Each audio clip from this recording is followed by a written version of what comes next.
হাতের গুনাহ থেকে আমরা বেঁচে যাই, জেনার গুনাহ থেকে আমরা বেঁচে যাই, সমস্ত ব্যভিচার থেকে বেঁচে যায়। যুবক ভাই, এখন তোমার বয়স যদি 20 বছর হয়, বিয়ে করে নিও।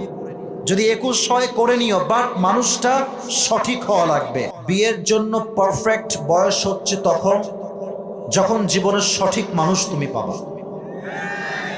কথা আমার সাথে বলতে হবে, কথা ঠিক আছে কিনা বলো। বিয়ের জন্য পারফেক্ট বয়স যে 20 তা নয়, বিয়ের জন্য পারফেক্ট বয়স যে 21 তা নয়, বিয়ের জন্য পারফেক্ট বয়স যে 22, ইটস নট লাইক দ্যাট।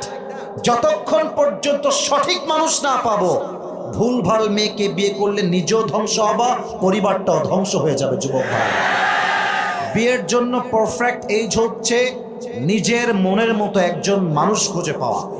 আর নিজের মনের মতো মানুষ তখনই পাওয়া যায় যখন মেয়েটা সৎ,